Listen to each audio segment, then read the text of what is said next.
Crisis de credibilidad fiscal en el gobierno británico. La libra se está depreciando y los tipos de interés de la deuda pública inglesa alcanzan su mayor nivel desde el año 1998. ¿Qué está sucediendo en Reino Unido y cuáles pueden ser sus consecuencias? Veámoslo.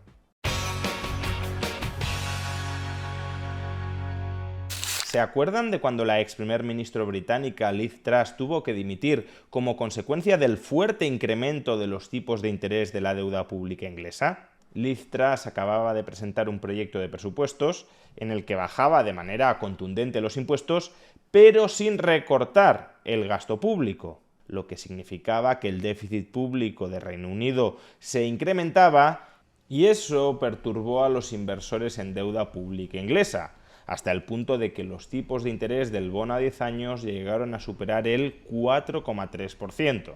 Este rotundo incremento del coste de financiación del Tesoro supuso la puntilla para el gobierno conservador de Liz Truss, quien tuvo que dimitir a los pocos días.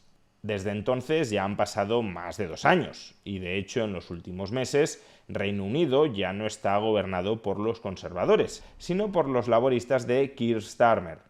¿Y cuál es hoy la situación financiera de Reino Unido?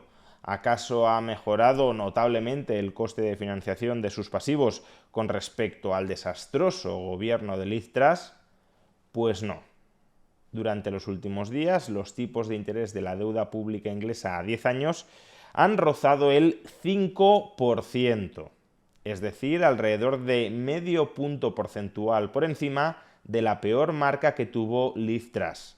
Y aunque es verdad que la situación actual no es al 100% equiparable con la crisis de deuda que experimentó Liz Truss, porque con Liz Truss los tipos de interés aumentaron mucho, muy rápidamente, en apenas unos días pasaron del 3% al 4,3%, la situación sí es financieramente preocupante para el Tesoro Público británico.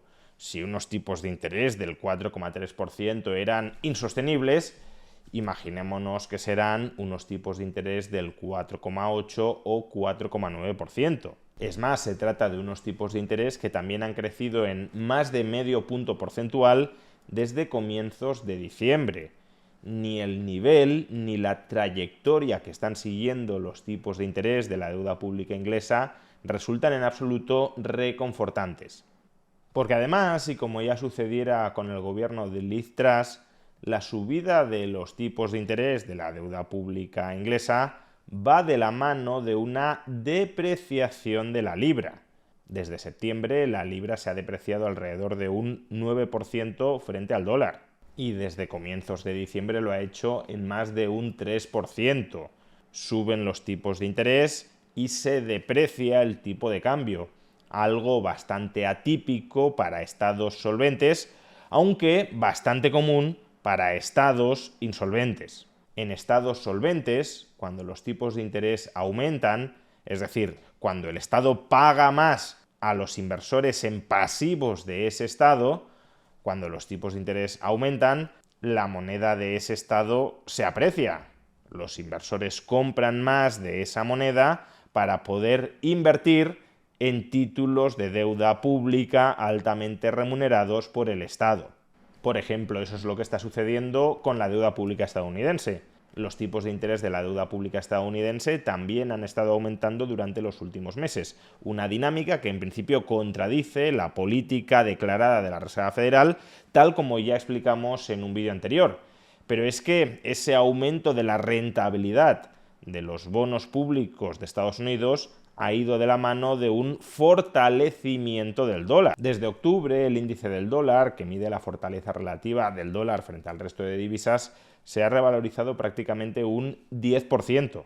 La deuda pública estadounidense te paga más, por tanto los inversores quieren tener más dólares para poder comprar esa deuda pública que te paga más.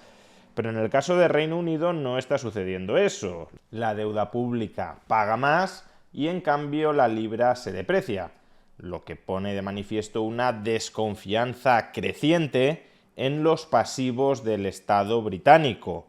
Ni se quiere deuda pública aunque pague más, ni se quiere más moneda, y por eso se deprecia.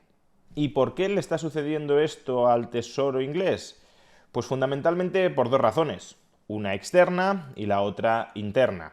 La razón externa ya la hemos mencionado. A pesar de que la Reserva Federal de los Estados Unidos se ha comprometido a seguir bajando los tipos de interés, cada vez los mercados son más escépticos sobre esta posibilidad. Los tipos de interés de la deuda pública estadounidense a 10 años anticipan que los tipos no van a bajar y que incluso podrían terminar subiendo para contrarrestar unas crecientes tensiones inflacionistas. Y claro, si la rentabilidad del bono estadounidense aumenta, el resto de bonos, por ejemplo el bono inglés, se vuelven menos atractivos. Los inversores prefieren tener más bonos estadounidenses y menos bonos ingleses. De tal manera que el precio del bono inglés cae y el tipo de interés implícito sube. Esto, por cierto, no le está sucediendo solo a Reino Unido. Si echamos un ojo a la evolución del tipo de interés de la deuda pública japonesa, también comprobaremos que en los últimos meses el coste de financiación del Tesoro nipón se ha encarecido en alrededor de medio punto porcentual. Está muy por debajo del coste de financiación de Reino Unido o de Estados Unidos, pero en octubre el tipo de interés de la deuda pública a 10 años estaba en el 0,8% y hoy está en el 1,2%.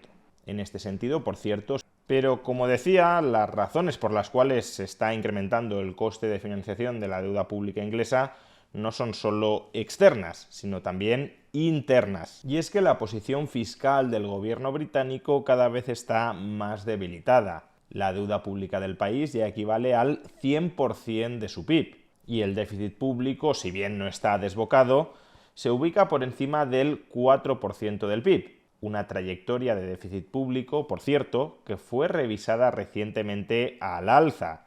El gobierno laborista se había comprometido a reducir más el déficit público de lo que ahora se está constatando que lo va a hacer. No se trata de una revisión crítica al alza, pero desde luego sí pone en cuestión la credibilidad del gobierno británico para cumplir con sus compromisos de reducción del déficit público que asumió antes incluso de ganar las elecciones. Todavía peor, esta subida de los tipos de interés de su deuda pública aumentará en mayor medida de lo previsto los gastos financieros del gobierno británico, de tal manera que la revisión al alza de la trayectoria del déficit público que se produjo hace unos meses previsiblemente se va a quedar corta. El déficit público, después de esta subida de los tipos de interés, será aún mayor de lo que ya se esperaba que iba a ser. La única forma de contrarrestar el impacto negativo sobre el déficit de esta subida de los tipos de interés sería o subir impuestos o recortar el gasto público.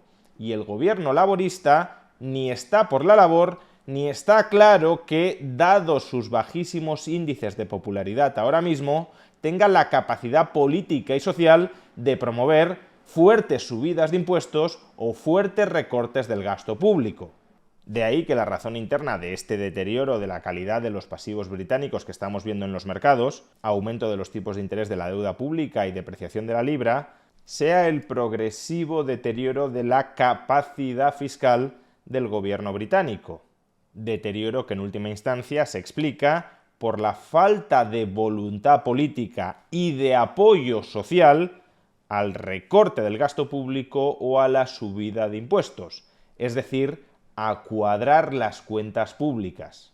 Si tienes un gobierno que planea emitir mucha deuda, se te incrementa el coste de esa deuda y por tanto la necesidad de emitir aún más deuda, y ese gobierno se niega a recomponer sus finanzas públicas recortando otros gastos o subiendo impuestos, pues entonces es obvio que la solvencia relativa de ese Estado se está deteriorando. Y ese deterioro es el que se plasma, el que se visibiliza en el encarecimiento de su deuda pública y en la depreciación de su tipo de cambio. Por supuesto, las cosas pueden cambiar en el futuro.